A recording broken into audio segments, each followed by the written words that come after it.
All right, welcome to the Holyoke Commission on Disability. It's March 26, 2026, 5:33, and I now call the meeting to order. We'll do a roll call by voice first. So I will start with Kelly, Present. Betty. Present. I'm online, not there. That's fine. Good. Sarah, Present. Jess, Present. Marlene. Present. Okay, and obviously I'm here. Okay, so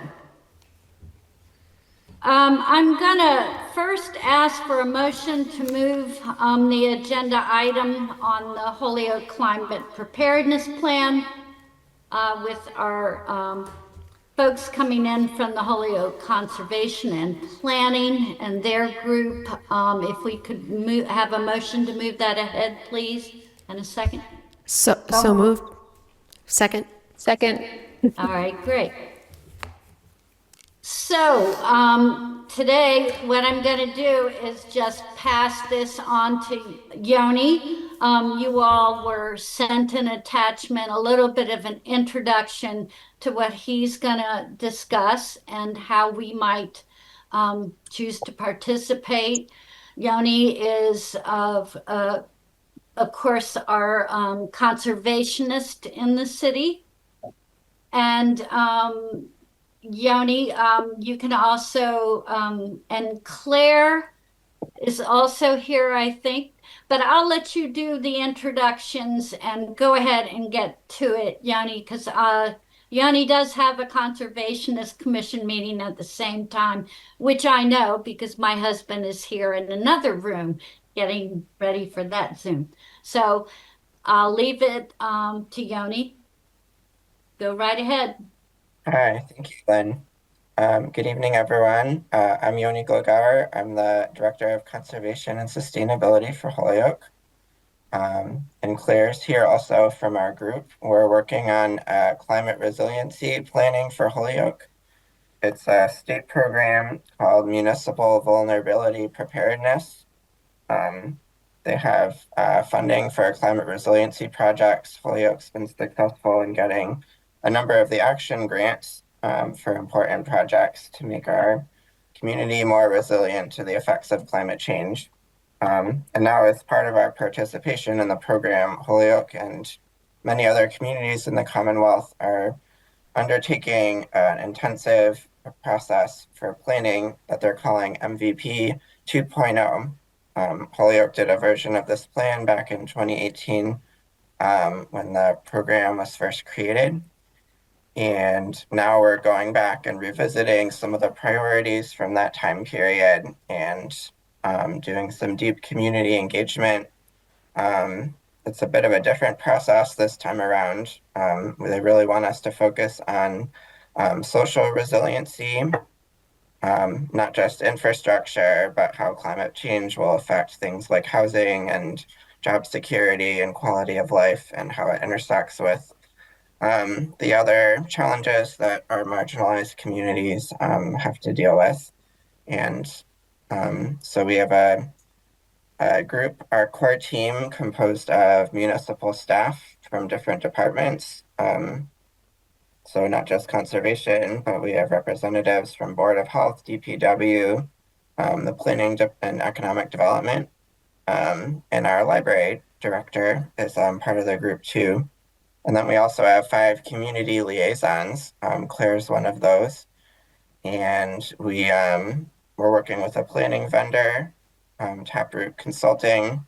And then the state assigned us an equity partner to help keep all of our activities grounded in, equitable practices and making sure we're really hearing from all of the community. And so we've embarked on a ambitious effort to go to different community events, hold events. We had a dinner last week at the Flats Community Building in the Flats. Over 50 people came. We had a great conversation, all local residents living in the flats. So, but we want to be very intentional and reach out to different groups. And that's why we definitely wanted to have a conversation with the Holyoke Disabilities Commission, um, and just hear about some things that you're hearing on the ground. We have a little questionnaire that we've been out when we go out in the community to have conversations related to some of the categories.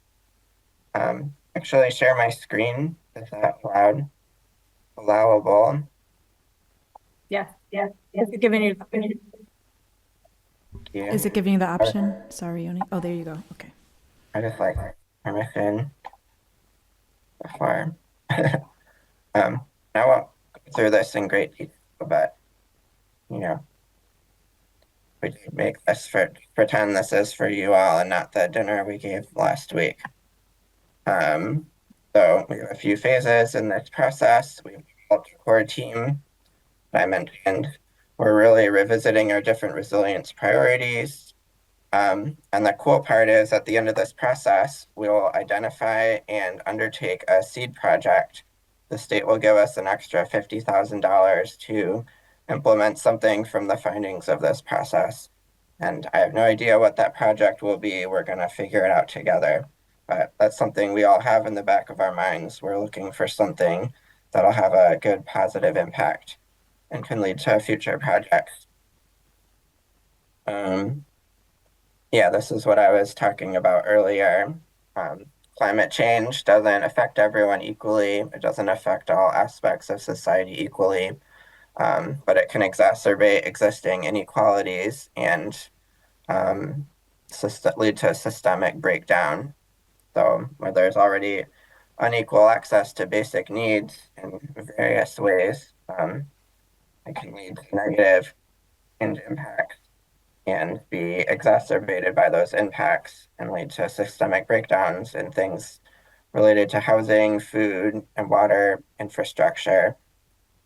And so, for ideas for how to make a more connected and resilient community where these basic needs are met, so that when there are climate catastrophes, we are more resilient, the impact is lessened, and we have better support networks to cope with them as a community. There's some of the social resiliency categories that we've been tasked with investigating, um, really thinking about what would make us resilient category. So for housing, this idea that everyone has access to affordable housing, they're not compromising on basic life needs. There's ways to deal with housing insecurity, a safety net, and shelters. I'll go fast. We definitely want to talk with you all about infrastructure. But things like reliability in the power grid and our road systems, green infrastructure, stormwater systems that'll prevent flooding and minimize harm, citywide management approaches to waste recycling, food and water access, healthy and culturally preferred food is accessible, affordable to everyone. Everyone has access to food that they need to live and lead a healthy existence. Well, the ecosystems, we have a lot of great open space and forests in Holyoke, but this also means that everyone in the community is able to benefit from those spaces. They have access to them and all of the co-benefits that come with being in nature and having access to healthy and biodiverse ecosystems. Transportation, being able to get around in a variety of means, having safe sidewalks, bike paths, alternatives to people driving their individual cars, and just making it possible for people to get around. That's very difficult in our society, and Holyoke has a number of challenges in this regard as well. And finally, this idea of community, that everyone in our idealized society would have a political voice, the ability to participate in decisions, and there's trust in local government. There's strong collaborations and connections with the community and community organizations. People trust each other. um, sounds pretty good. So, sort of what our project is, and I don't know if you have anything else to add. Um, Anything you think I missed before we get into Oh, like, okay. I figured it out. Oh, okay. Hi, everybody. I'm Claire. I'm one of the community liaisons on this project. And I just wanted to, because that was very comprehensive, but it was also a lot of information. So just to tell you all where we're at in this process is more or less just it's a very comprehensive, as you just saw, but what we've been asking people, for instance, I had the opportunity to sit at the senior center earlier today, and I was just basically asking people, like, what is hard in your day-to-day life? Without getting into all the details of why we're doing this, and like, how would that get worse if we had a major climate event? And it was interesting to hear what people had to say. A lot, actually. You know what, Lynn? I might send you some of the notes because because a lot of the folks that I was speaking to have mobility concerns, and so a lot of what was coming out is related to infrastructure and transportation because they're having a hard time getting around. And so we were thinking just together about how that would look if we had a major flooding event, or God forbid, people had to evacuate. So when I type them up, I actually will send you all a copy because it is relevant to what you're doing as That well. would be great. Yeah. But what we're doing now is really just we're coming at it with curiosity, just without an end goal to try and find out what the biggest vulnerabilities are that we could maybe address in a small way with this funding. Because I'll be honest, it's like there's a lot of maybes with the funding, but if we can identify something that would really actually help a lot of people who are vulnerable right now, then that's the goal. So we don't have an end goal, but we want to know basically what the things that, for instance, you all are focused on making equitable for people with disabilities. What are the bigger stressors that we got so that we can sort of take all of that information from a lot of different demographics and find one of the best ways to focus. So I like the process because it is open-ended. And then, of course, I should mention we're also doing another dinner later this month, and so this will be another opportunity to have a conversation. And then I showed in print, we have examples of questions that we were asking everybody. And again, it goes through infrastructure, community, and transportation and all of that. So it's kind of, it's encompassing and open-ended, but it's really, really been amazing to just have conversations with people about what's challenging for you and to have an opportunity to do that. But then again, the end goal is to draft a seed project and, with the awareness that we can't fix everything. But that's why I want to send you a copy, because there is a lot of stuff in there that our seniors are expressing. So out of all that stuff, you're going to just be able to do one pilot? Yeah, which is a little frustrating because we're identifying so many different issues and challenges and stuff. But again, it's also opening up, an opportunity for conversation. So, Yeah. yes. So that's what I have in print right here. Yeah. Thanks for So- drilling down. I was going fast because I know they have a busy agenda. I want to get through We it. do, but I'd love to start a dialogue if we could because of that.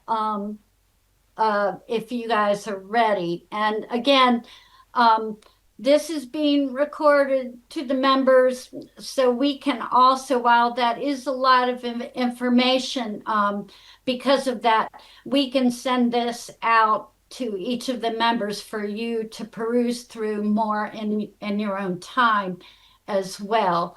And also, Claire's going to stay, it sounds like, too, but I'd like to open it up to the members to make commentary. And I will only start with when Yoni first contacted me about this. And again, I know Yoni anyway because my husband being a forest ecologist who's worked for government for 50 years and has chaired the Conservation Commission for a while. And these are sorts of projects familiar to us, certainly the impact of everything from so-called everyday pollution in our air and water, especially in cities, gateway cities like Holyoke, with the sort of density and sort of demographics we have, let alone climate change. And so I wrote a paragraph to you all just in my own from my own disability experience after I had told the commission about this organization too. Um, and again, they pretty much each of our members should have had that, I believe, in an attachment.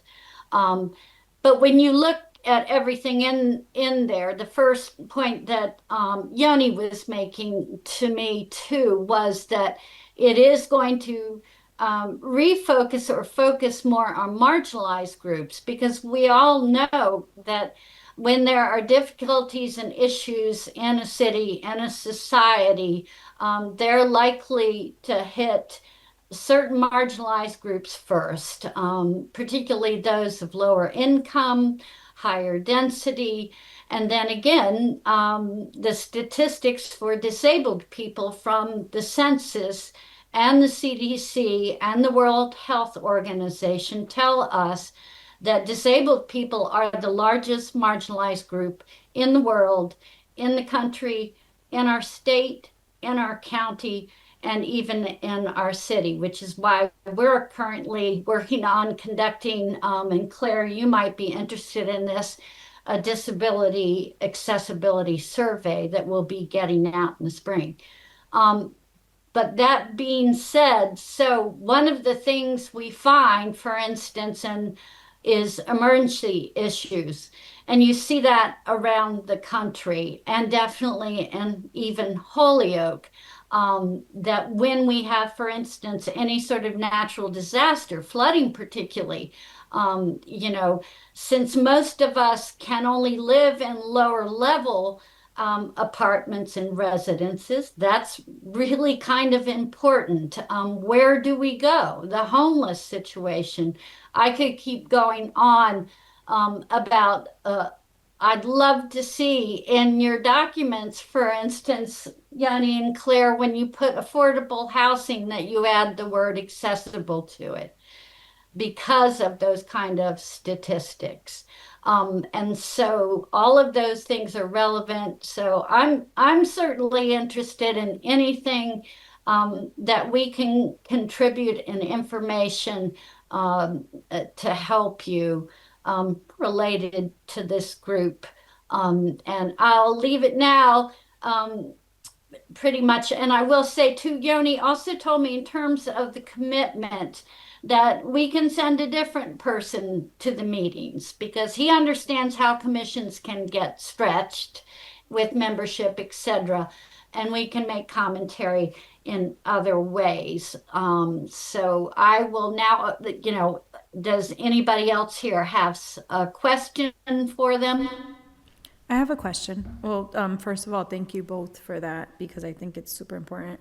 Yoni, I'm wondering if like some of the data that you collect will be shared for the comprehensive plan. I remember before Aaron left, and this is separate from, and we could talk separately from the Commission on Disabilities, but I remember Aaron was talking about a comprehensive plan, and I feel like some of the questions, each department has a little bit to do with it, so it would be helpful maybe to share with the department heads when you get it.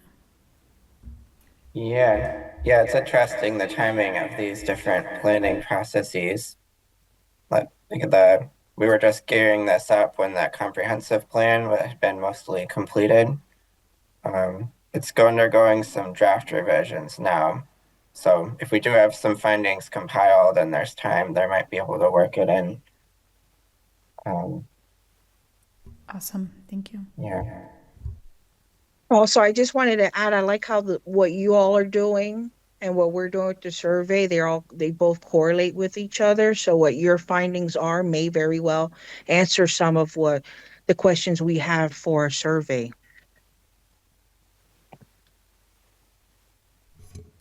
I agree. I think this would Good be a point. great opportunity to coordinate information and share information and see, what else we can contribute or give back to the community somehow here. So, Yanni, I have two questions for you.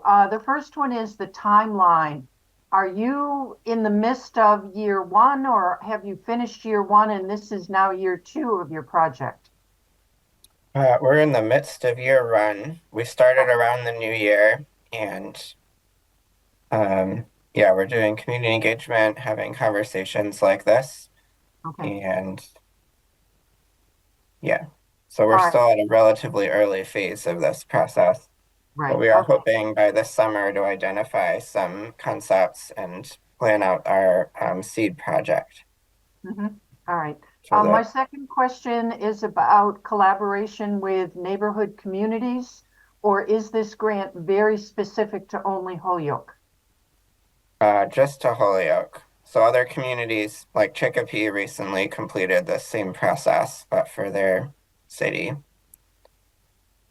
Okay, So thank there's you. actually a listing online now. You can see what they chose for their resilience priorities and get a sense of what other communities are thinking about. Mhm. Okay. Lynn, I have a question. This is Sarah. Go for it, Sarah. Yeah, hi. I'm wondering how you guys are addressing, if you wouldn't mind talking real quickly about different languages. I saw that some of your presentation was in English and Spanish. Um, when you're going to the communities, do you have like two different language speakers going at the same time, or how have you planned out the English versus Spanish language needs of our community? Yeah, that's a great, yeah, we talk about that all the time. A number of members of our group, both city staff and community liaisons, are bilingual.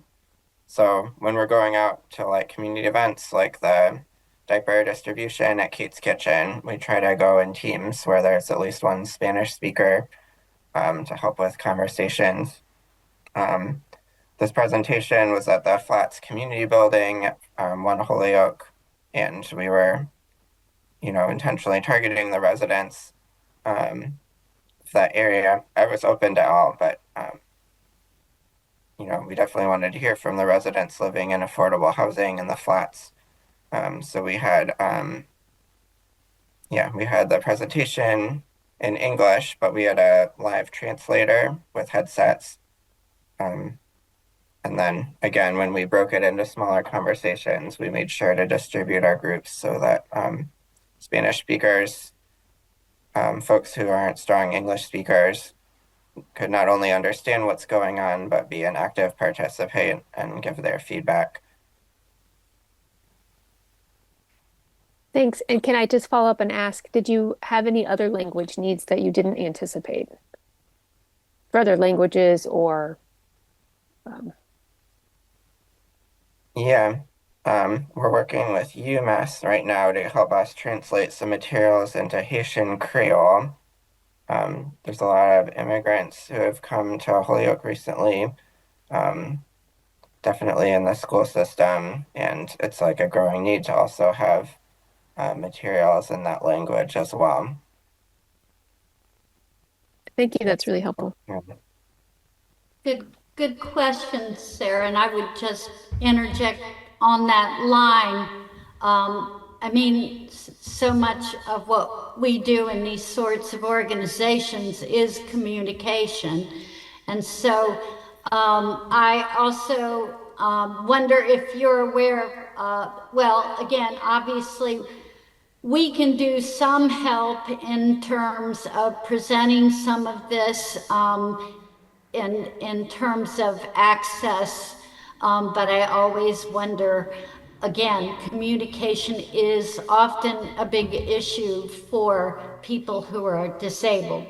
So my first question is going to be, again, access issues are huge. And by the way, Yanni, may have heard about in 2024, the new addition to the ADA law concerning that all municipalities, all government institutions are going to have to make accessible their digital apps and ways of communication and platforms for Holyoke because of our size.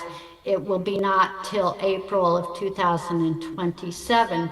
But it's kind of a good thing, and it kind of ties into this because as you do presentations, but it also will open up to many of the folks that you're seeking to find out. So I ask you, do you consider when you have your events? I mean, I know you well enough to know you have a sensitivity for this group. We've worked on projects like at Scotts Tower for more accessibility, etc. But I'm wondering about your events for this particular stage. If you are trying to maintain having them in accessible buildings. Yeah, that's another great question. Um, And please tell us if you have obstacles, because that's part of what we're dealing with too. yeah, I, so I don't know if that flat's I in the have new the building. flyer for we're having a dinner on March 29th, and now it will be at the De La Luz Soundstage, which, if you're familiar, has wide entryways and it's all flat. So we're fortunate enough to already have that building be quite accessible. And but if there's anything that comes to mind for this particular event on March 29th, please let us know how we can make it more. I would say the only thing, and again, I understand I'm talking to government workers, and again, being married to one for 50 years and doing it myself, understaffing, lots of work, etc. But one of the things universally we find would be really helpful for this group of people is when you have a public event of any sort to put an accessibility statement on it, even if it's not accessible. Because right away, that tells us that no point in making a bazillion phone calls, looking at maps, emails to try to contact whether we can attend or not. I can't emphasize this enough. I've tried to do with our city planner formally in the past on city events. It's really just kind of the first notch on the Bible of disability rights and advocacy.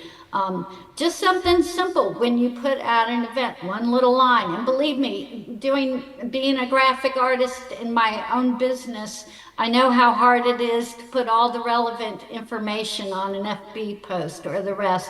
But something there that says we have accessible entrance, something that gives us, that would be the biggest thing that I could think of.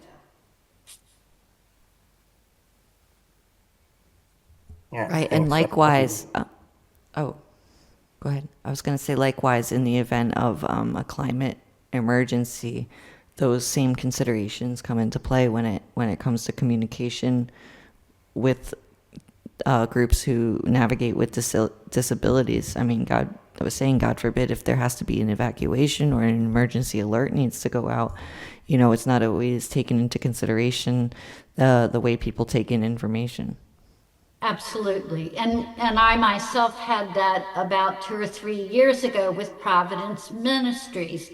And they do, it's always the difficulty for us because we're often treated as being hypercritical or the rest. But the fact was, I went there to deliver donations at a time when I think it was the winter when we were having extreme cold. And of course, there's much greater chance if you are disabled to be homeless as well. It's just common sense, but it's also statistically proven. And I contacted them, first of all, just because I wanted to donate all this stuff that they had asked for.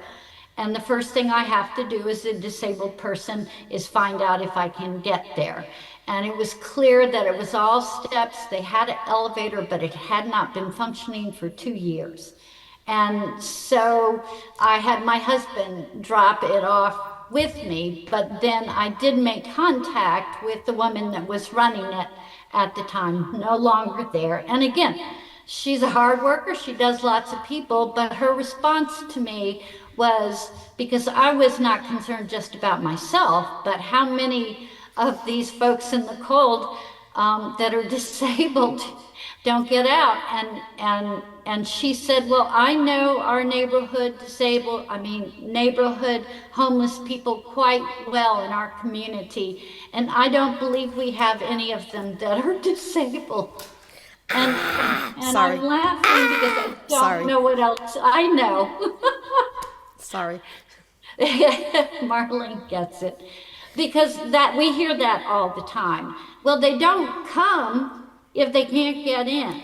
Long story short, we talked with the mayor and with Providence Ministries, and they were able to get that elevator fixed. But it's still not really accessible. So, like what Claire was saying, this is something that is very serious for us in terms of an emergency. So I'm just emphasizing again what Claire had said.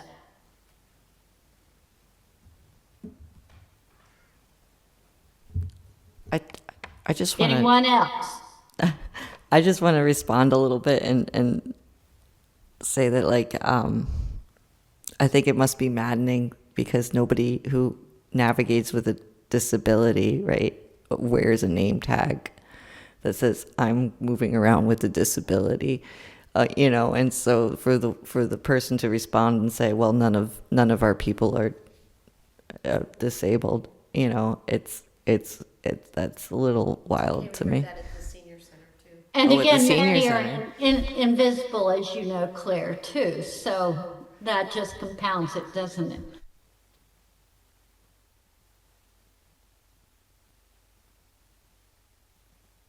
Okay. Anybody else? Questions? Or thoughts, if you have like some things that come to mind, barriers or things that would make our community more resilient. I I mean, I've come to learn that $50,000 goes pretty fast, doesn't it? Um, but even in terms of projects, and again, I think our survey is going to be helpful. I mean, our whole point was for education and for sharing, for everybody's benefit, because this is a valuable group of people too. And if you're not tapping into them, and it is society that creates most of the obstacles, actually. And in 40 years of it, I was even slow to admit that. I thought I needed to hide it so I would not be rejected by partners, family, future bosses, it goes right, friends, because it was clearly inconvenient to them to uh, help us adapt in the world. And then on the other hand, we get, oh, none of you work, you're all lazy, blah, blah, blah. And so it's really difficult. So yeah, I would say this is something that could help us start to bridge that aspect. And again, we feel this survey, and we'll be passing it on to all city folks when we finally get this beast done, as a beginning of learning who we are and where the obstacles are. And I hope that at the very least it starts opening up more concrete discussions. And again, because I also feel very fundamentally, as you know, Yoni, that the earth we live on and the environment, it's an ecological system. It's a circle for a reason. Um, we're a part of that, but we could just as easily not be a species or part of that if things keep going like this. Um, the circle will go on. It's whether we can adapt. And boy, if there's any group of people that know something about adaptation, it's people who are disabled. So hopefully we're a good source to tap in for a lot of reasons. And I appreciate both of you coming out tonight too as well. Anybody else? Well, Just thanks thank- very much, thank- Yoni and Claire. We appreciate it. And we'll definitely be in communication, it sounds like. Thanks. Yeah, Thank you, and I Sarah. just want to note that if something came up, you can always just email us your thoughts or send us a note. Send it to Yoni. Yep, Okay. sounds good. Good luck. Yeah, thank you so much for your time.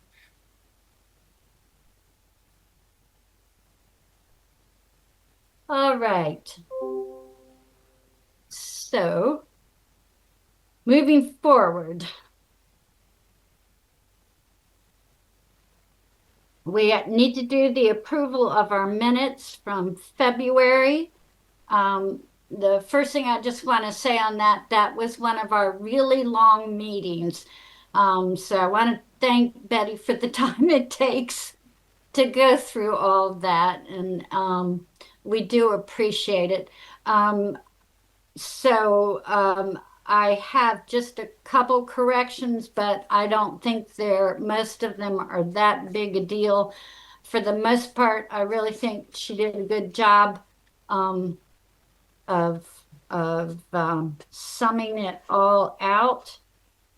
And so starting with the minutes, the only thing in the beginning, when we were talking about in the minutes about our discussion with the rights block development, and by the way, again, Betty, that was a lot of information to put down as succinctly as you actually did. Um, the only thing I kind of would like to see on there is that I did state, and you do refer to the fact that I spoke about concerns about the developer learning the process and getting things done on time and misstatements. I feel like I want to see, because I did make a statement that I would be contacting the Massachusetts State Historic Commission, who actually sent a letter on that project, saying we supported it, as we know, long before we even got the application. I just kind of want to make sure that's clear and in the notes, however you put it. And I also just wanted to let you all know, since that happened, I've also found out she had said that the local Holyoke Historic Commission had also supported it then, and that is not true either. They haven't had a quorum since December. So I'm worried that the process, we have a small part in it. It's advisory, but that's still a perjury of sorts. Yeah. And I think, I will be continuing to dialogue just to let them know so that they can be on top of it so this doesn't continue. And that was the only reason I wanted to put a statement with that, Yeah, Betty. it sounds like, Marlene, some of the procedural stuff, and again, missing the Holyoke Historical Commission, all this, it just seems like, is there some way to, process is messing up everywhere, so, I'm not sure who you tell or how you try to figure out how to get systems back in the right procedural processes. So I don't know if there's anybody keeping track of these things or what happens with that, or I don't know. Just wondering. And that's a good question. And they do have state offices that do. I did write to Brona, who is the officer for the Massachusetts state and who wrote that letter, and she didn't even bother to respond.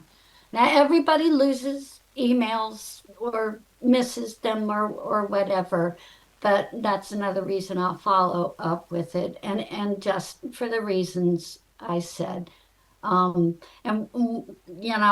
know we have a big night, so I don't want to waste a lot of time on that, but I just wanted to reiterate that part. And thanks, Marlene, for your comments. On moving on, the only other thing, let's see, after that, Betty, it was oh, I'm just moving on to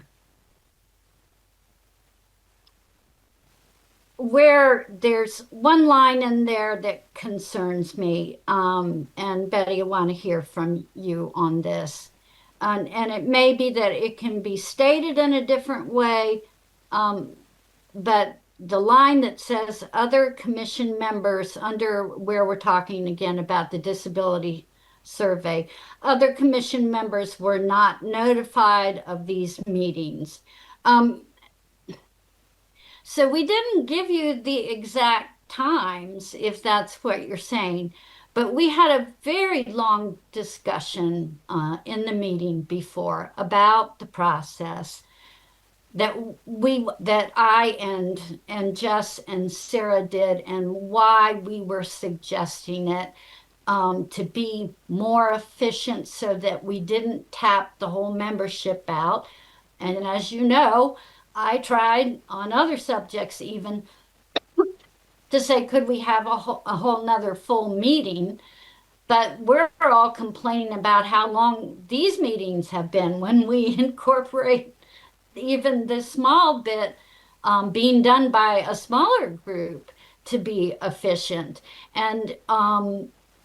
And so that was all agreed on in the process. And so I just feel like somebody not knowing the background will read this statement and and see it very negatively, like we are usurping open meeting law or something else. And the whole idea is to stay below quorum so we can do the hard work there and then come back and you guys can talk about it as long as you want with us. And you'll see when we go over the actual survey just how much we tried so hard to incorporate everybody else's opinion and thoughts on this. So that's all I wanted to say about it. So Betty, you or anybody else have a problem with either removing that or putting it in a differently stated? I don't This- know why it's there, I guess.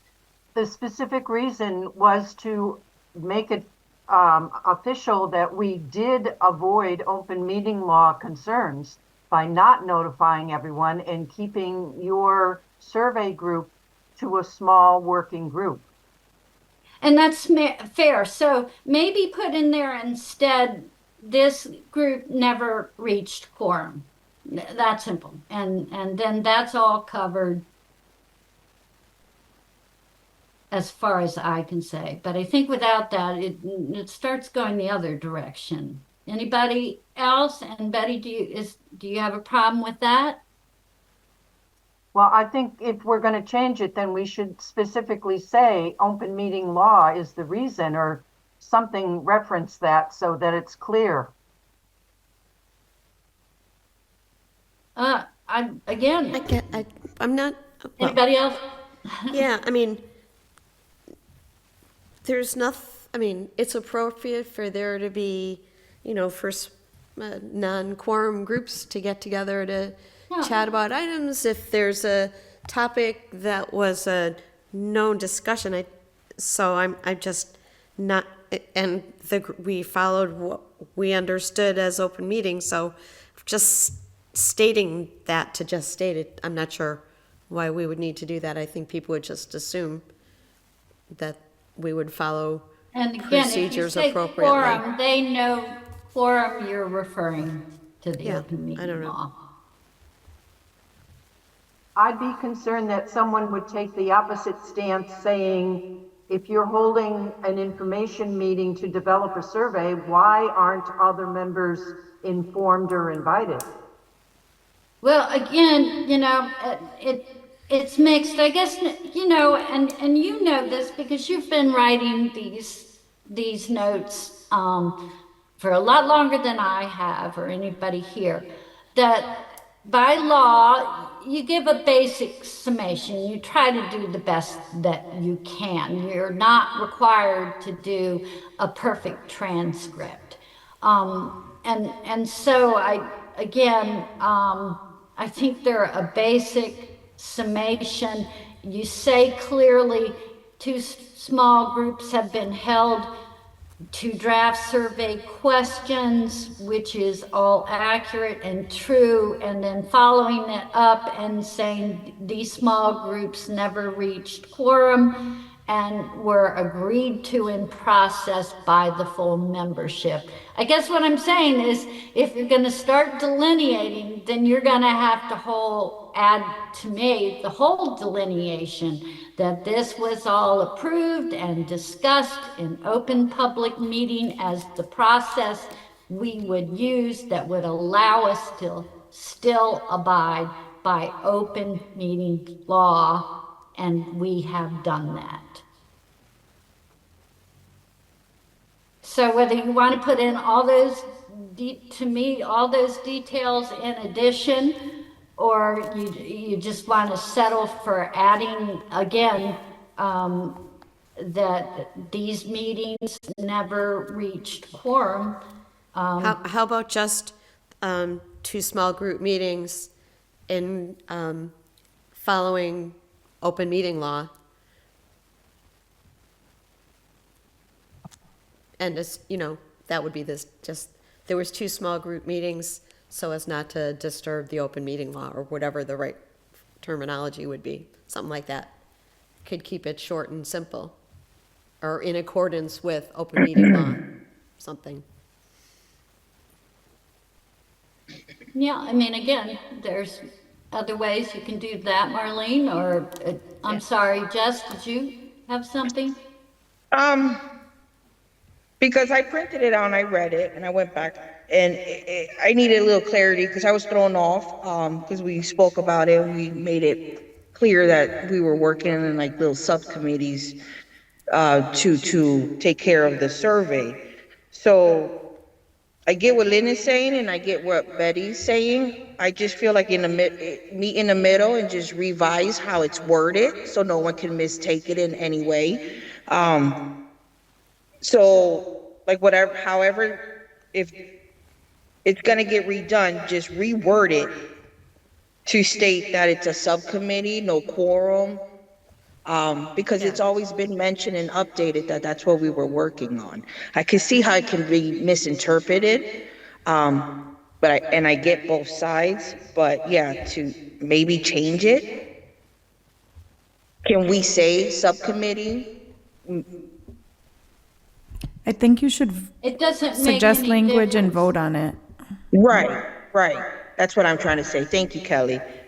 Thank you. So you think we should vote on whether we, on what? On whether, Kelly, on whether we include or get rid of that statement or whether, Revise it.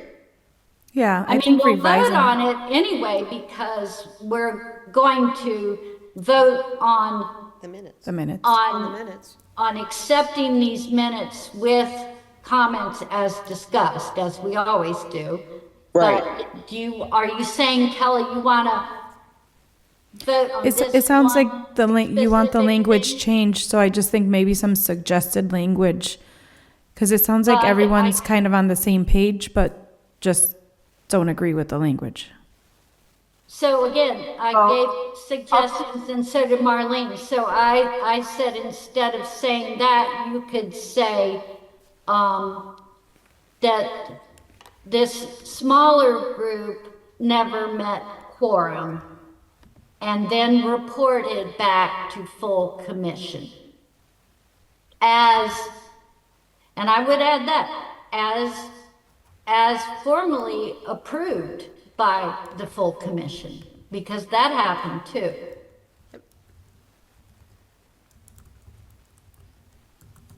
Again, I would say the smaller group never met in a quorum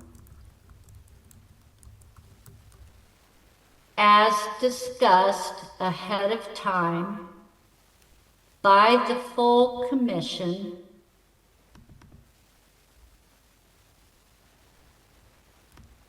to set, and how did we put it, to draft these survey questions, then bringing it to full commission. Again, you put the small groups never met in quorum for these two meetings and brought forth the work on questions to the full commission members each time for full input as formally endorsed or approved by the full membership. And so you see where I'm going is by doing this, we're starting to, again, minutes, because you can go back to the recordings and see if anybody was ever worried, legality, and that's what they would do. You can go back to the recordings and see all our dialogue and approval on it. And that's why I start with, is it necessary? Lynn, if you're saying the small group never met a quorum, then you're talking about the small group, not the quorum of the commission. Right, but again, So that means had we been not a larger group, and see, buddy, I'm afraid my problem with this is this goes back to a disagreement you and I have at least, because I haven't gotten it from the other membership. We had a long discussion, not just on the survey, which, by the way, we did like this before, and you were part of it, and there wasn't any problem then when we first did this almost 4 years ago. But it feels like that, because look at the time it's already taking, and it is making all of us uncomfortable. When actually what I would like to talk about is get past the minutes here and go into the survey, because I am really proud of what we've done, including that last meeting. Everybody contributed. That's the first time I've seen that. They were all dialoguing. Every single one of you had good input, and you were respectful to each other. That's what I want to get back to. I don't want to get hung up on this. And when I say hung up, believe me, you know I went through all that with the lawyers, as did Kelly, and because we want to do things correctly too, to protect what we do here, and because we're law abiders. But this just kind of feels like it's going backwards. And again, we have an option to write that line up that I've said, but you're not going with that either. So I'm at this point just confused. I'm trying to get language that says it's an appropriate group under open meeting laws. If you say the group did not meet quorum, then you're talking about the small group, which didn't have a quorum. The way that you say that. And the reason we did it in that small group was so that wouldn't be a problem. See, we're going, this is, what do they call it? Cyclic logic. We're going in a circle here. And again, if I could really understand why this is so important to you, then it would be easier. And I sense and hear from the other members, it isn't an issue to take it out. I mean, maybe the idea is to So say that. should we vote on that? I mean, to be fair, and because other time wise, I honestly, we got a long night. And it'll not be too long, but it'll be good but if we keep spinning our wheels in this kind of minutia, Does that sound like a good idea to everybody, that we take a quick vote on whether we remove that or not? Or if it's important to you to have it in there. I don't even, this is just like way more Lynn, at complex than this it needs point, to I be. need to step out for my other issue. I will. I know, Betty, thanks for reminding me. The only thing I could say, do you want to go on with the meeting then? We can vote. And we'll come back to the minutes when Betty's back? Yeah, Sure. we can Let's do table Yeah, it. that's Yeah. sure, that's fine, yeah.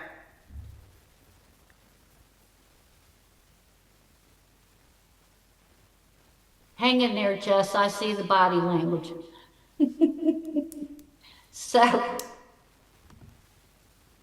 all right. So, by the way, Betty had courteously told me ahead of time that she had an important call she had to take at 6:30. So that's, and that she'll come back when she's done. And I told her, you know, the rest of us could take notes, or we can even use the recording later if she really needed to be here at all. So, just so you know. All right, moving on.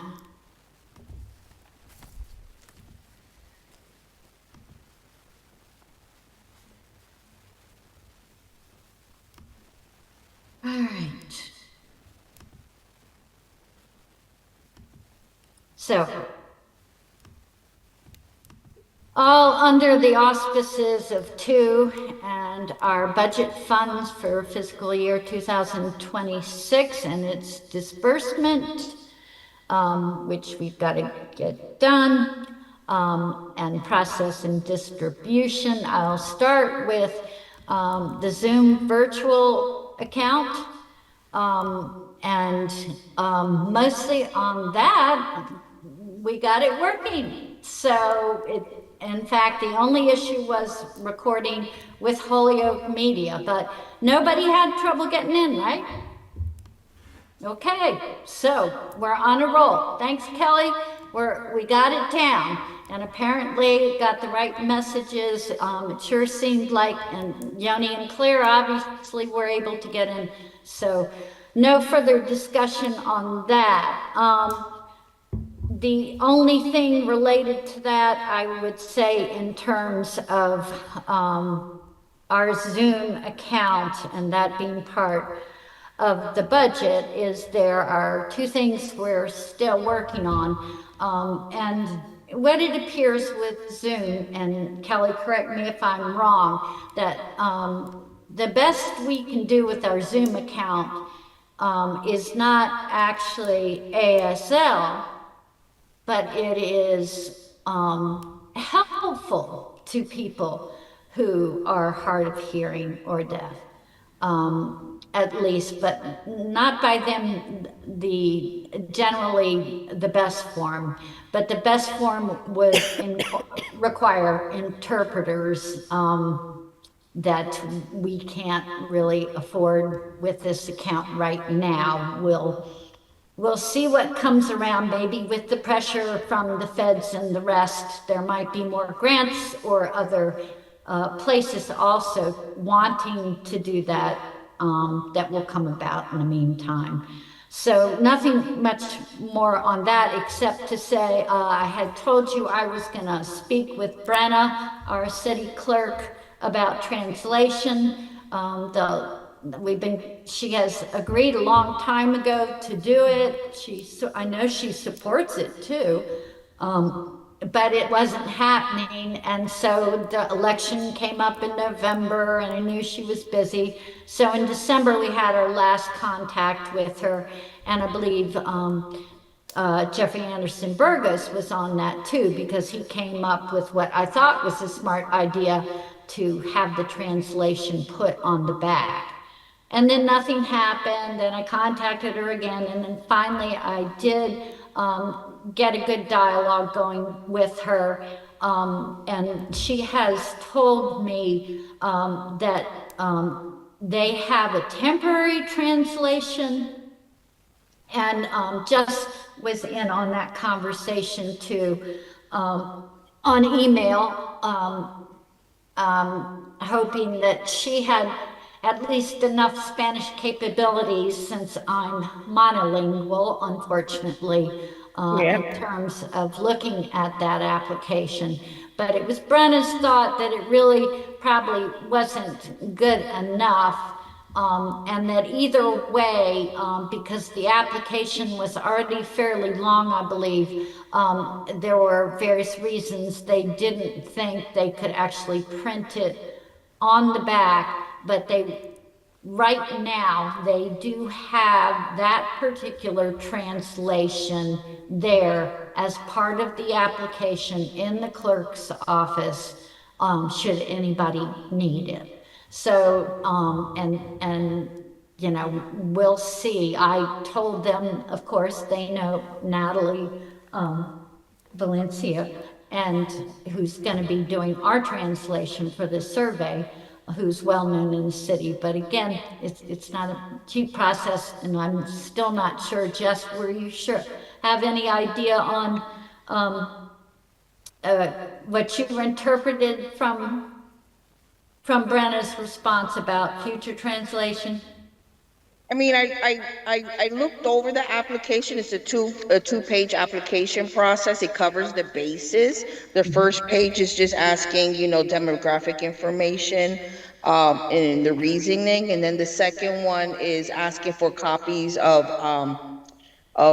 Massachusetts registration. So it's the basics. So I understand what she says. If you want more information, it's gonna get longer and it might be difficult in terms of putting it out there. But it covers the basics.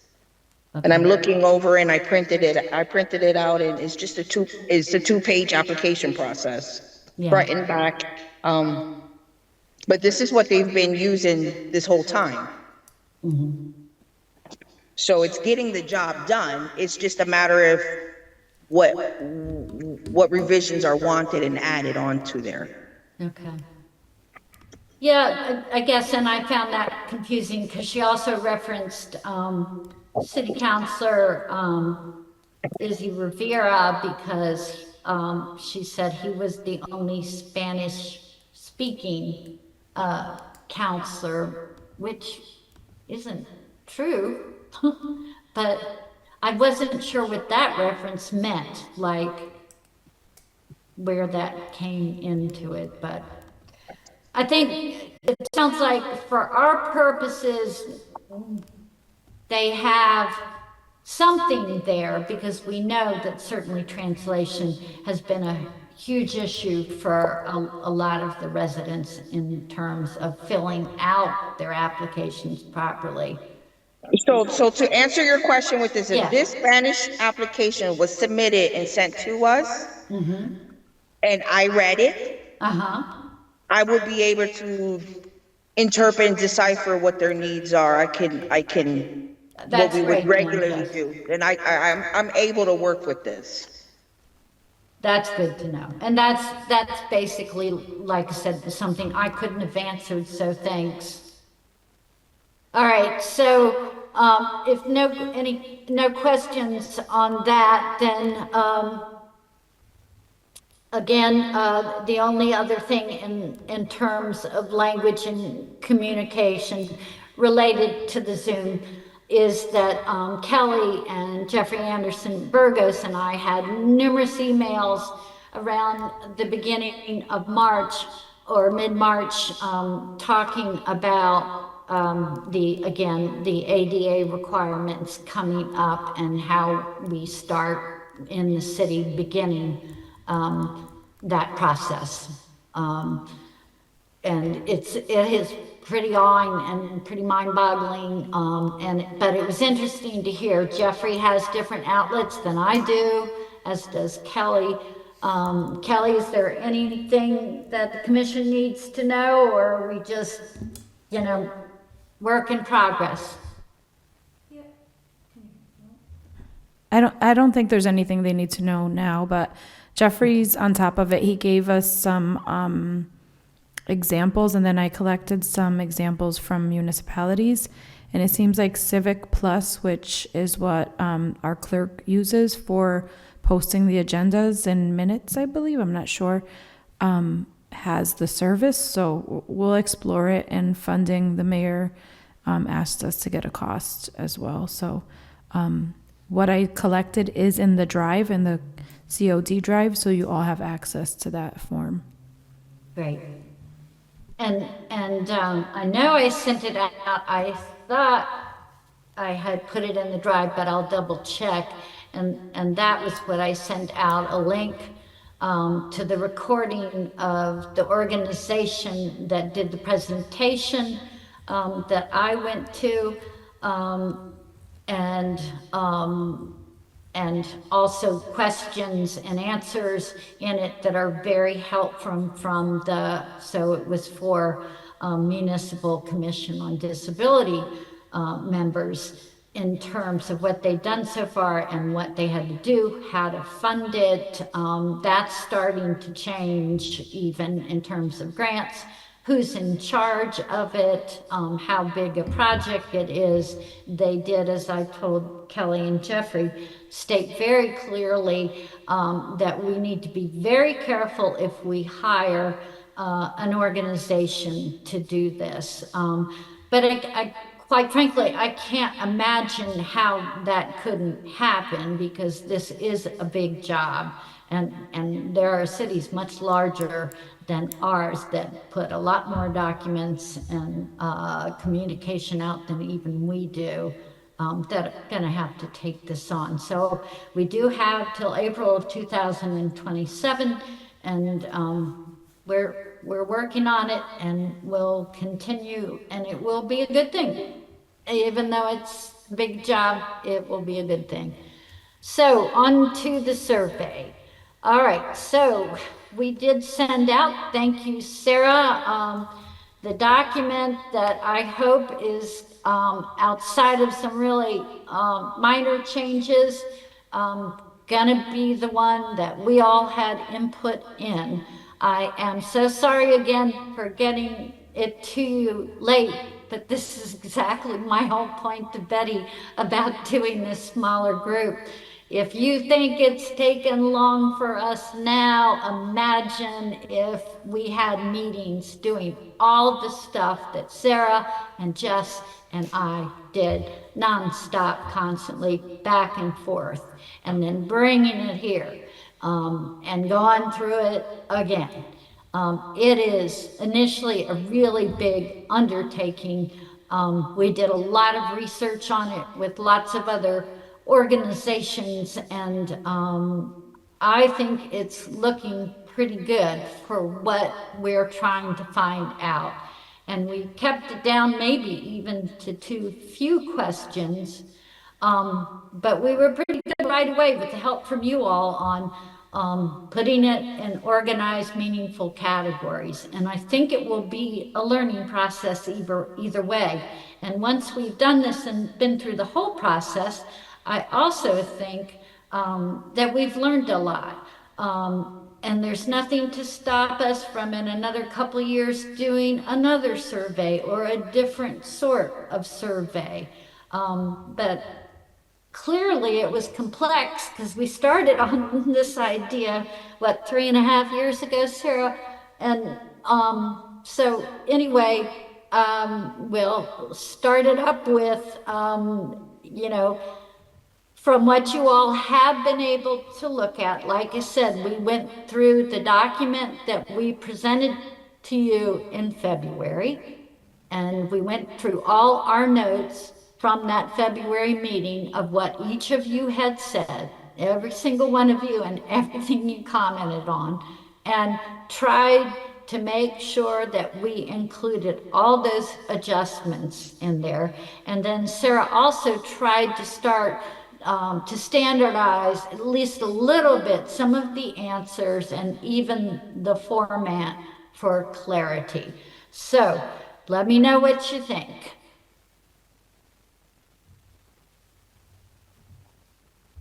I think it's great. Did we want to collect, I don't want to make it longer, but did we want to collect information from like business owners who may not live in Holyoke.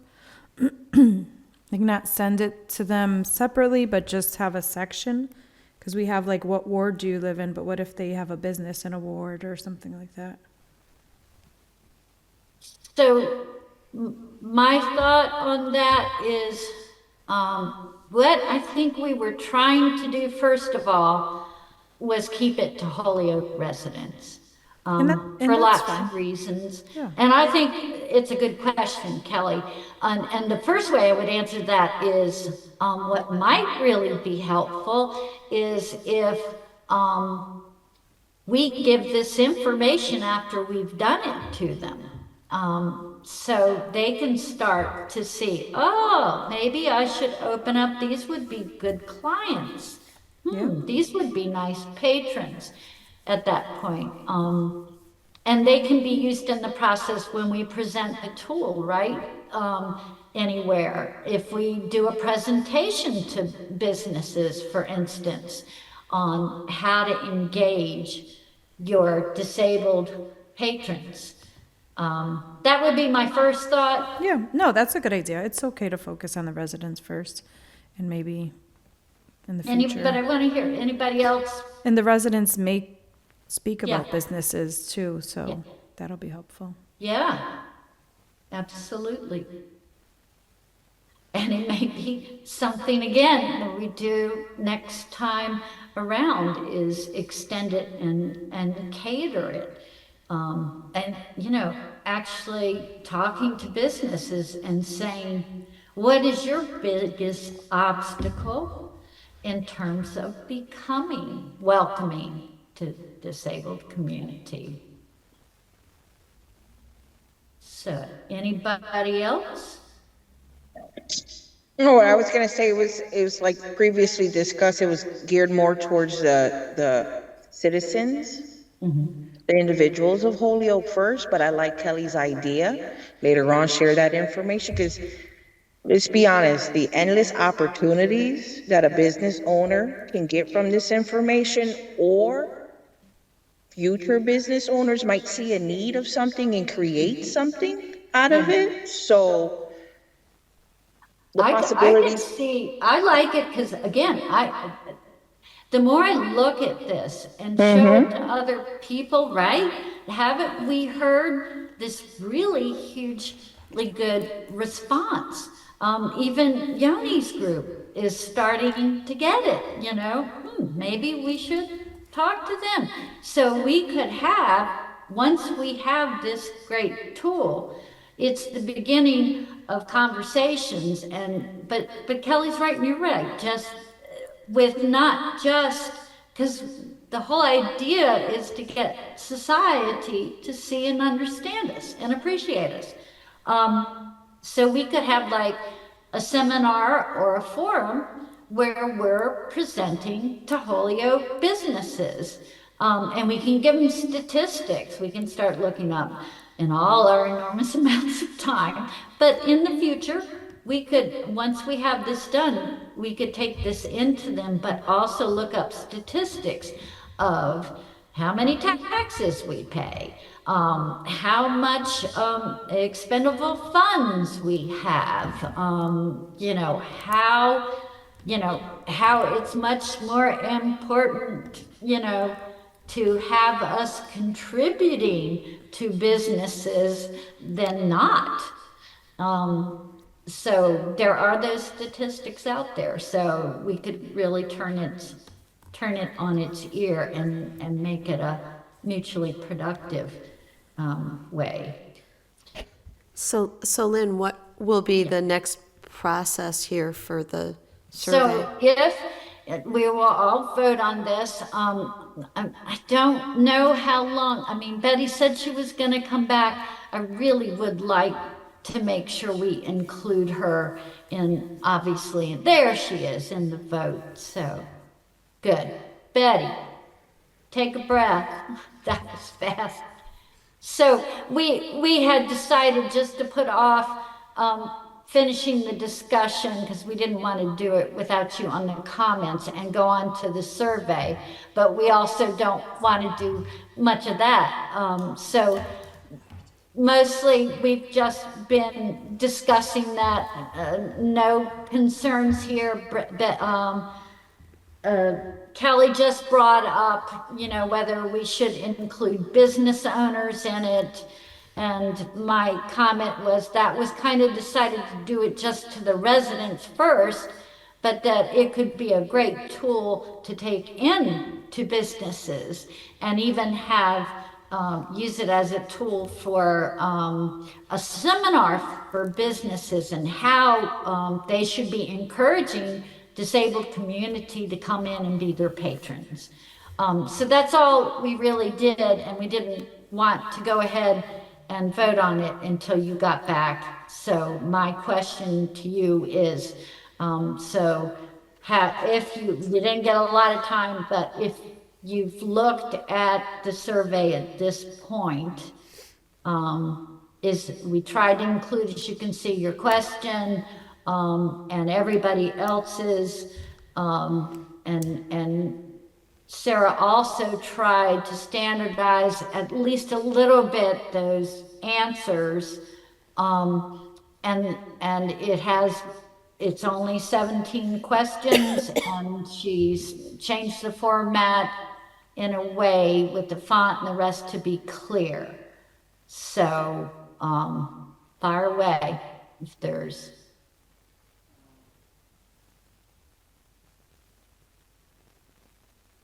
I did get a chance to review it when it came in this afternoon. And I did want to comment about the format. Even Yeah. though it got printed out 7 pages long because of the larger format printing, Right. it is very consistent in the answers, the format, things of that nature. So I don't have any issues at all. That's great. And again, I rely on you. You have a good eagle eye, Betty. I think we all feel that way on a lot of this stuff. And I was saying too, I wanted to thank everybody for all the time. When I went back to make sure that when I did my version to Sarah of everything, making sure, including everybody in my notes, I went back through the recording. And it's really funny when you're in something, especially in my position, not because I'm so special, it's just that's what my job is to keep things going and set them up. That it's not the same. When you sit and watch that recording, you see things from the outside in that you didn't before.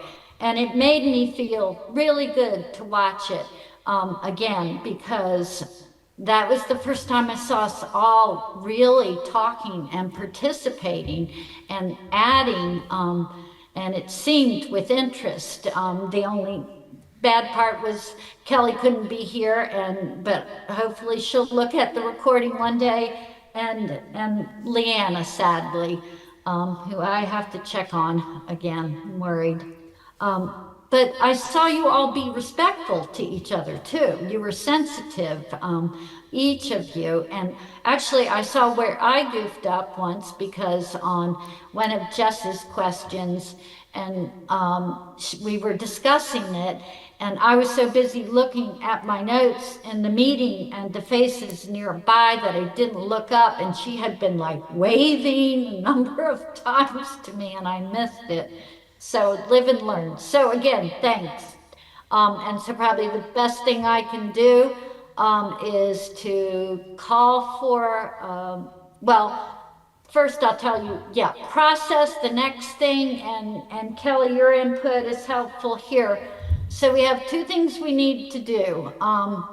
Actually, maybe 3. We have to print out the part that's going to be printed.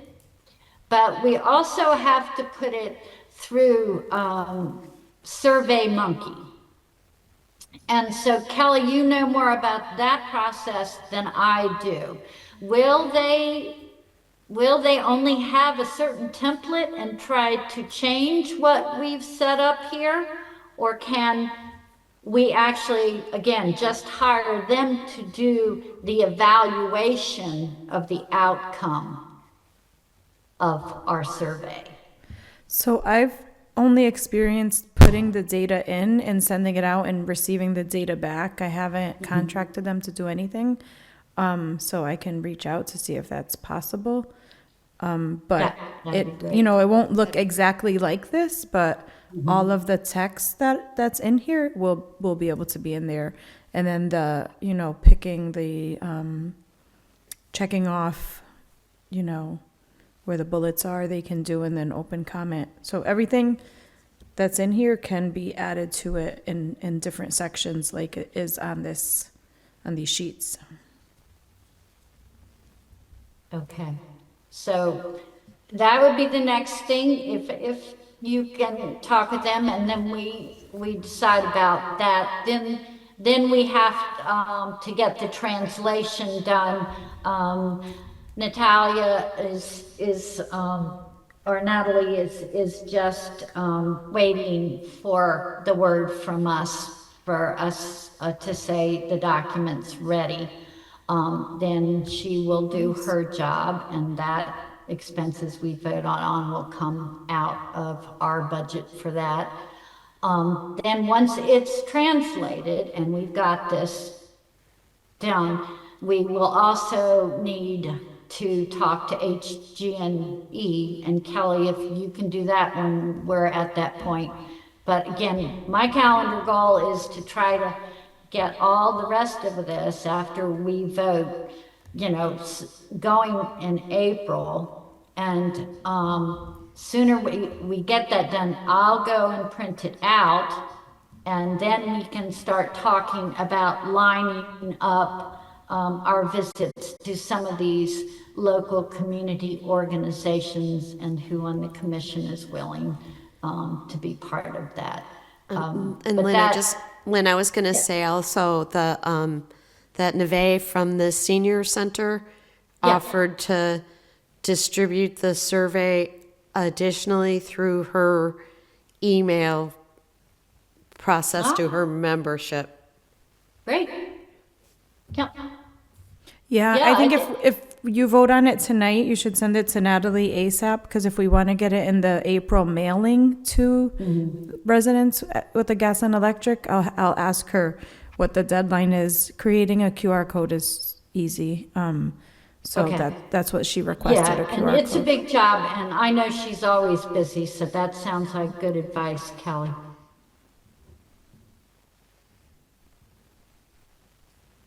All right, so if I, So motion to have approve the a survey motion. and Yep,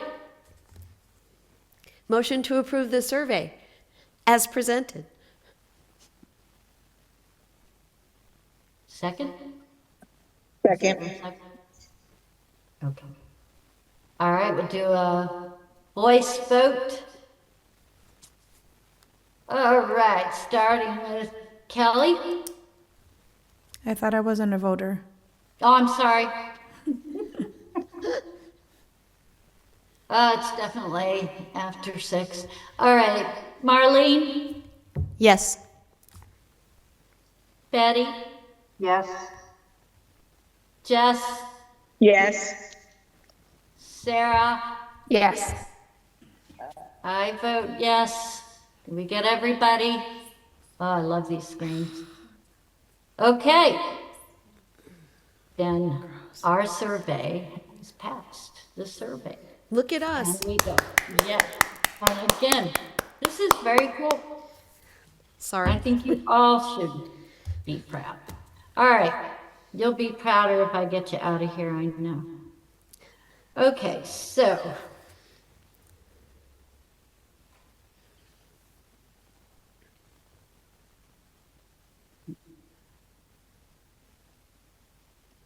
Transportation, I don't think we will have much, but we'll put that to our transportation person, Marlene. Anything new? Since our last meeting, I did meet with, I talked with Paul from PVTA and talked to Neve from the senior center. What we had talked about was previously, when the senior center was going to get an accessible vehicle and what options there were for us to do things. The detail is that the PVTA is anticipating giving a lift accessible van to the Holyoke Senior Center, but not until June of 2027. That is the anticipated date. And by way of information, there are, as we had thought previously, the PVTA service to the disability community in the city of Holyoke and many places is limited to medical stuff only between the hours of 10 and 2. So if you want to do something besides go to a doctor, like go to the senior center or something for a meal, you can't do that because the PVTA doesn't have that service available.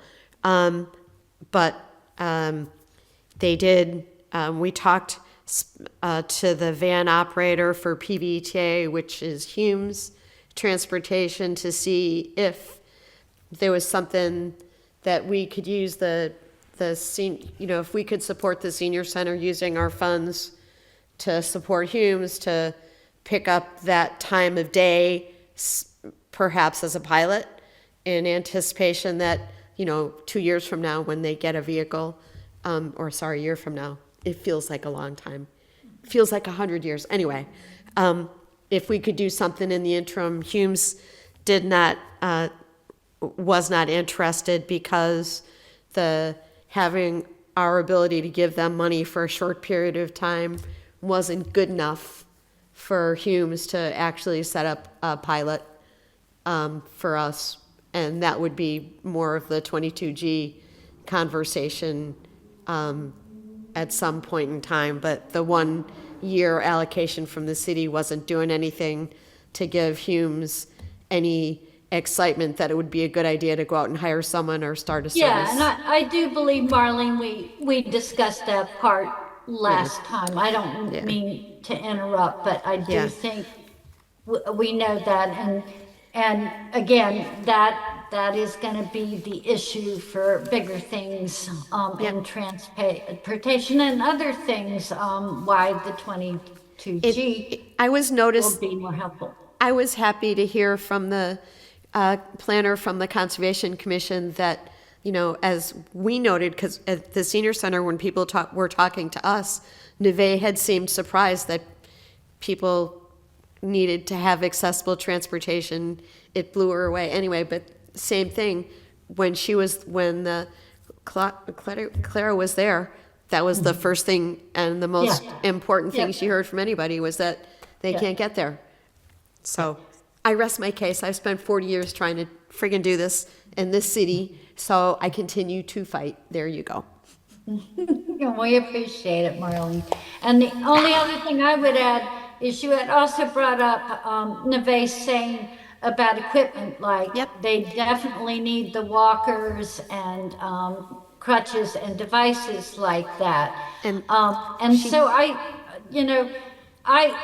think that we can fudge a little bit on the categories and put that in transportation for this year, because for one thing, you can use it and say these individuals need to transport themselves These into are, the vehicles.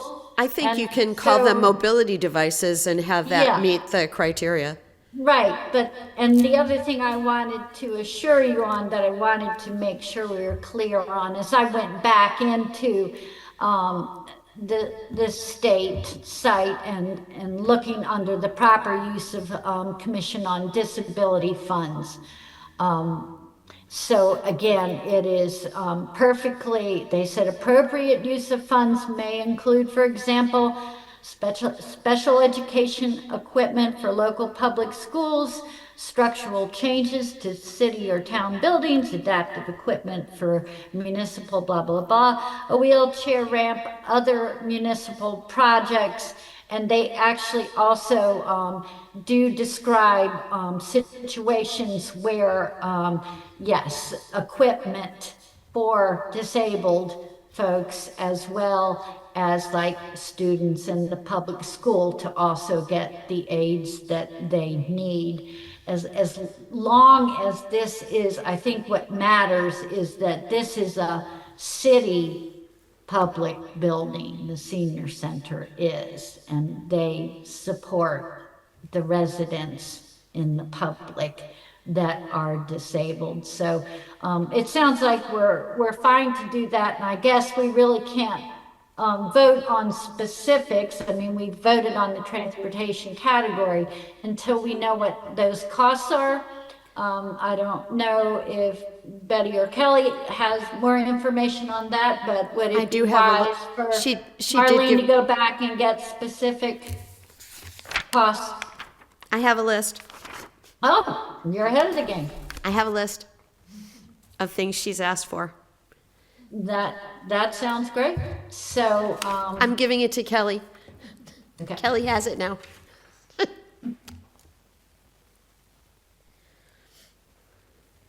Should there be a vote on this tonight? Well, I would like to if we can. Okay, so But I'll read. If yeah. you think it's not wise and we should wait I until can, everybody's looked at it, or if you can put it up, yeah, I can't put it up, Or but I read can it? read it, yeah. any So of those things I'm fine with. the reachers, 40 reachers for $150. Metal walkers, 10 for $500. Raised toilet, 15, $450.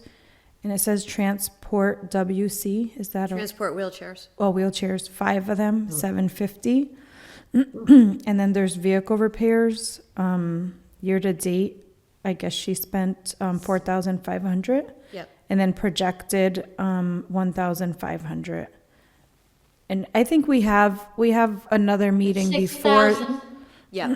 Yeah, 6,000. I think we have another meeting before, Okay. we have to get the see, requisitions I thought this in. was gonna be a much smaller amount, so that's good we read it. Yeah, so I'll scan it and send it to the group. We have time Okay. to purchase things. And then if, we figure it out, we can get it to them quickly, so. Yep, Yep. That we can- sounds good. Thanks, Marlene, for that. Yep. yes, thank you, Marlene. Yep. All right. Is that the idea that we give them the money and they purchase the equipment, or are we supposed to be purchasing and sending it to them? The idea was that they purchase and we would we would support their purchasing of the equipment. Get the money, not the equipment. Correct. I mean, they get the equipment, we give them the money. Yes. Yes. Okay, thank you. Okay. Here we go.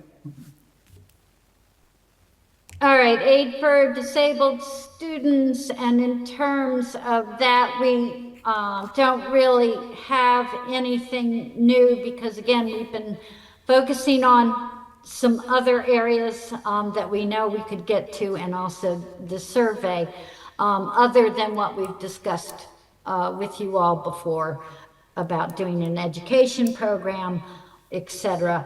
That one of the school committee members had said, and I'm still waiting to hear back from some folks on specific education supplies for accessibilities. The only other thing Sarah had mentioned, I believe, one city that used an application process in their budget, similar to ours from handicap fines, that met state standards, and you could, a school or student or whatever could submit an application for what they needed. And as I read through it more, I was telling Sarah, they were talking about warning people in the application. It would take, 100 days or 90 days to do and get an answer and blah, blah, blah. And it made me realize that we already suffer from labor hour issues. And it was my feeling in a smaller town as this was, they could do it. But for us, it seemed a little bit too complex, and that we're probably better off on isolating specific help. But that was all in terms of education. The one other area that I was able to get to that is in our, it's the fourth category that we have in our budget for fiscal year 2026, and that is the public buildings and parks, playgrounds, etc. So I had a quick meeting with just to tell John Moquin, who is now the head of our parks, and Yoni came in on it in the conservation area and told them I couldn't make a commitment yet, but the COD had already agreed to have this area to use our funds from this fiscal year to use towards parks, playgrounds, accessible outdoor venues, etc. And did they have any suggestions? And John was great, sick as a dog when I talked to him, and having also had to work St. Patty's Day, he came up with the idea particularly.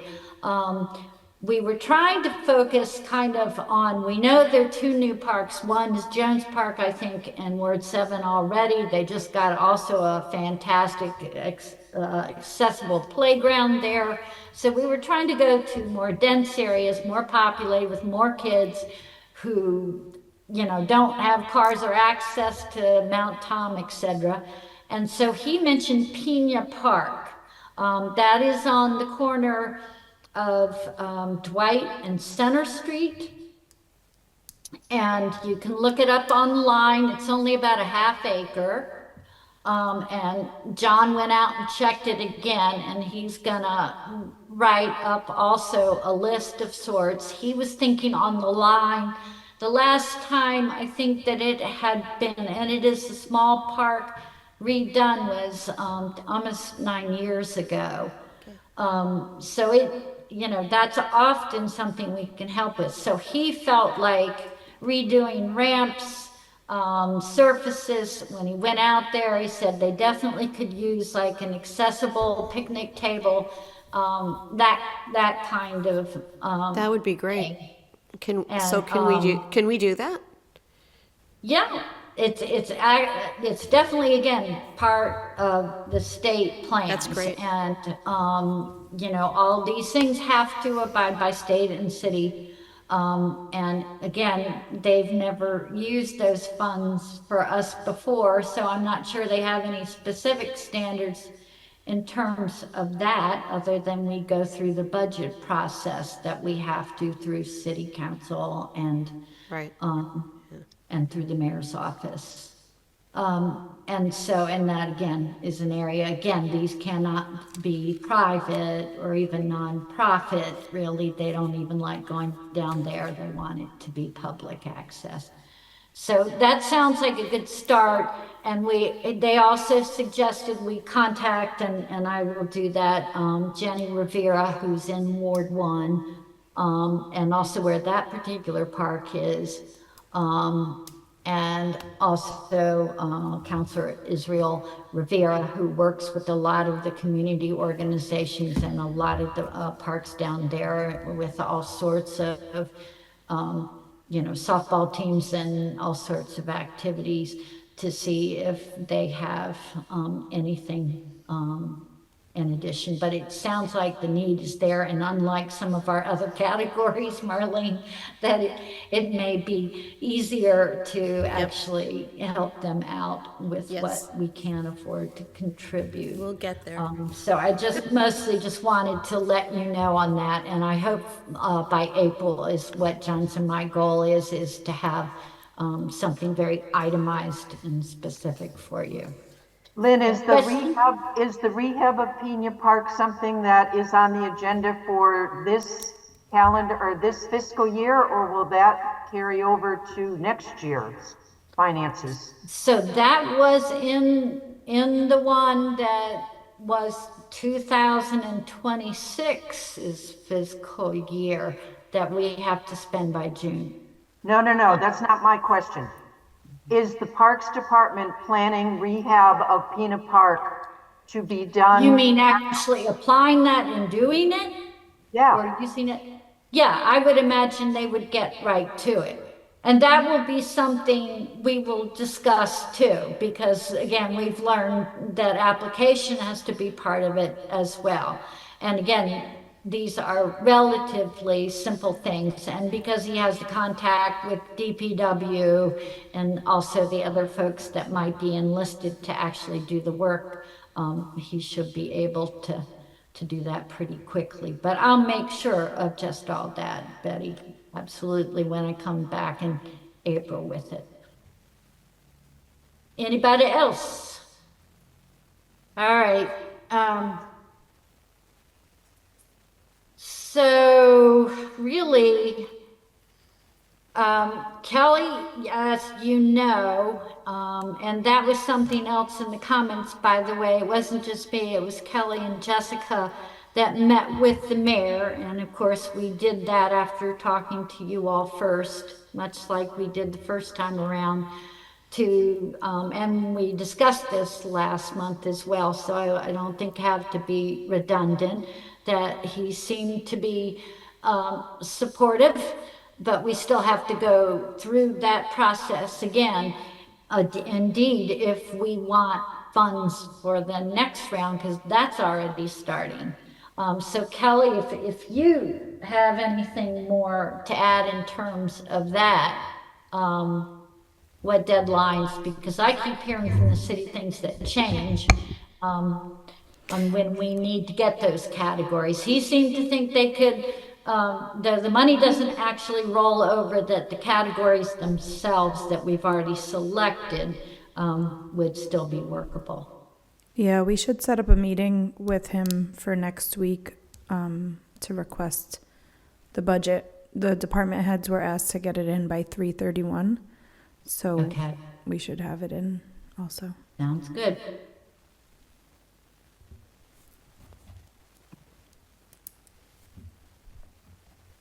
All right, anybody else on that? So Jess, I'll send out an email or with Neilka or something, we'll figure out. Is that the best way to handle it then, Kelly? Yeah, I don't mind sending an email. Okay, that'd be great. And include our treasurer, please. Okay,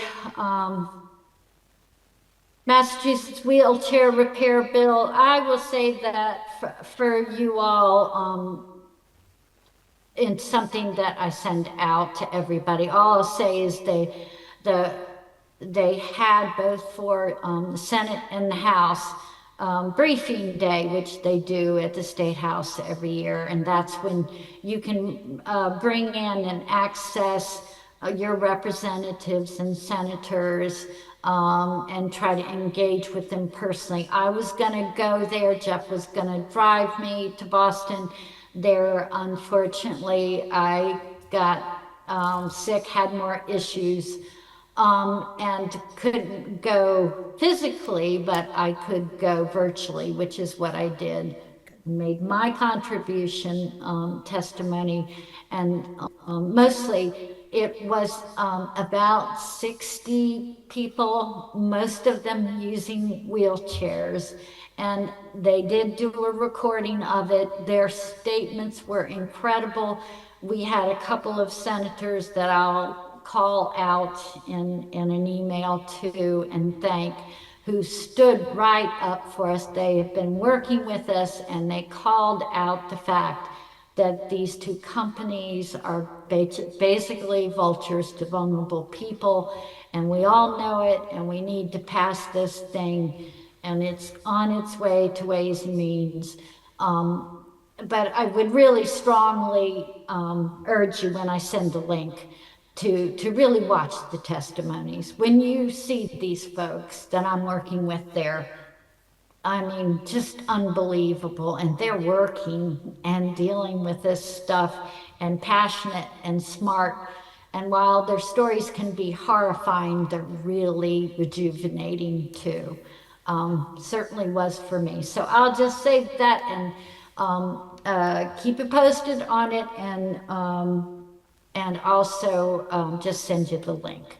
So, letter to the mayor on the snow removal that we all voted on, and Sarah has sent that off. I think more recently, Sarah, anything new on that? So I don't. No, it was, and we ended up sending it to the mayor and the president of the city council, Yeah.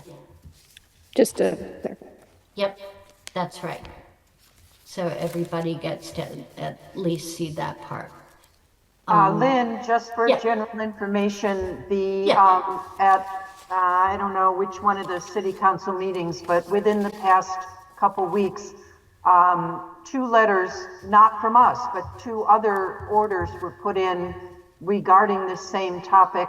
And one has gone to ordinance and the other's gone to public safety. So those committees will be working on this issue as well as And our I'm letter. glad you brought that up, Betty. And you're absolutely right. Ann Thalheimer is very stalwartly behind a lot of disability issues, but definitely the snow removal. And yes, there's been real interest. So I think our letter, as I was saying to Sarah, is really timed well, and it doesn't look like somebody just criticizing, but actually reflective of a real need. And when you look at the ADA regulations, they have a federal snow removal, which I did not realize and looked up. But yes, so there's going to be some real good support. And I believe, Betty, they said they're going to, the first meetings on some of that will be in April,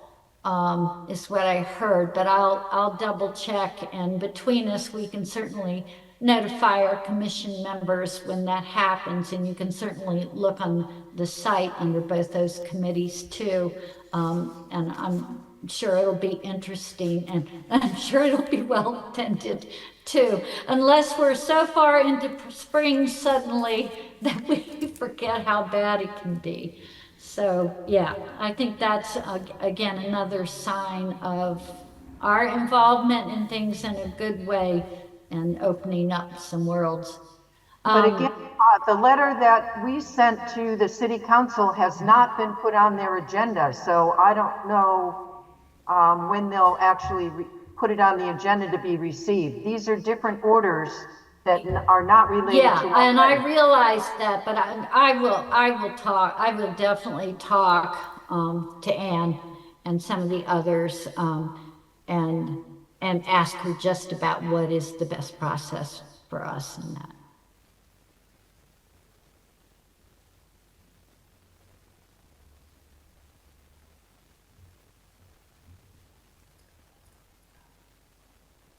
All right.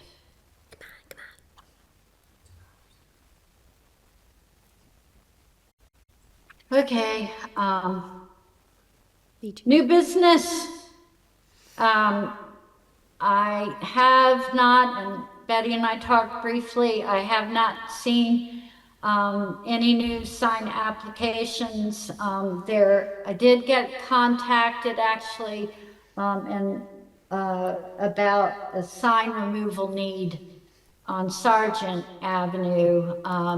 But I instructed that counselor, Juan Anderson Burgos, to talk to Brenna at the clerk's office, excuse me, about that process. The person has passed away many years ago. So they will get on that. I don't, thankfully, frankly, at this point, know if any. I'm sure they'll start coming in again, but maybe people could not see them in the where to In the park. snow, yeah. No, right. Couldn't see anything in the Frankly. snow. Yeah. So, and then I did, and Betty had attached with the agenda and all the notice of actions, both for those two places. One, no surprise, of course, was very quickly the Rights Building one that we expected would happen. and the other one was The school. school. And again, it's, I don't, does anybody have any questions on those Nope. or anything? All right, so,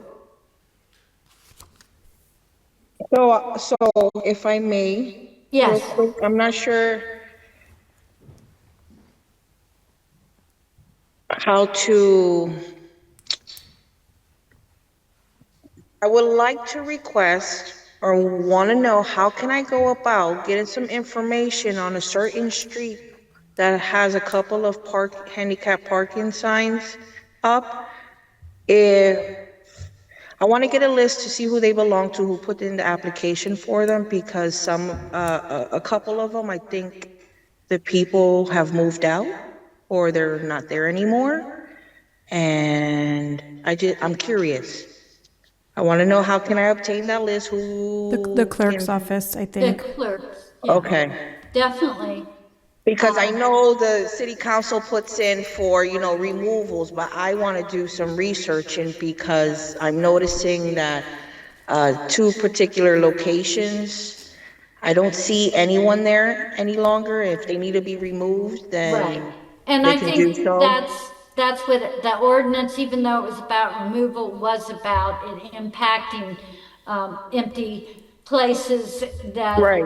that weren't being used in areas really dense, having little parking available. And so they're supposed to have a database.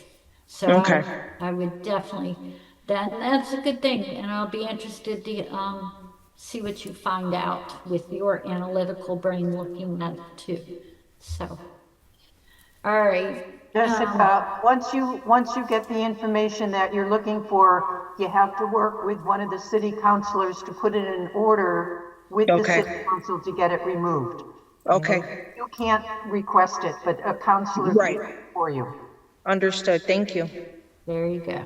Sounds good. All right. So only other thing is the invitation to assist the city advisors on the new traffic safety task force. Again, I think there's an attachment in there that explains that. Very similar to what Yoni's project is doing. And all their, again, they've told me we don't need to have members go to every meeting, but we're welcome to participate, either whoever would like to go to those meetings and contribute anything that we think would be helpful in terms of an obvious area subject matter, again, that impacts people who are disabled. If there's a meeting or something, because transportation is, a lot of my background, I'd be happy to represent or participate or be at meetings where that expertise might be beneficial. So I'm happy to do that. That'd be great. And what they had originally told me, they were going to have that first meeting in March, and now I believe they said it's not going to be till May. But I'll make sure everybody has the right contact number for the person who's doing this, so that you can be abreast of when they do events. But that would be great. All right. Anybody else on that? Otherwise, I think we're finally ready to go back to the minutes and get those finished up fast. So, Done yet. Should we approve them at the next meeting? I'm fine with that. And Betty, you just had a call you had to make and everything else. That'll give us all time to think about the wording or what we want to do. Does that sound fair? Sounds good to I me. think so. Marlene agrees. Okay, let's do that. Um, so we all agree to go over, scrutinize the minutes a little bit better in the next month and be prepared to vote on that right away in April's meeting. So, thanks all. I think that's everything. So this concludes our meeting for the Commission on Disability in March. I really, again, can't stress enough how much I appreciate you sticking it out through the long meetings, particularly with the survey. I think we got a good thing, and I think it got still a little work, but I think we're going to have some benefits from it. Thank you so much for everybody. Thanks, everybody. And try to have a good few weeks now. Good night, but I Have a think good we need a night, motion everyone. to adjourn. Night. So, motion to adjourn. Motion to adjourn. Thank you. Good night. Good Good night. night.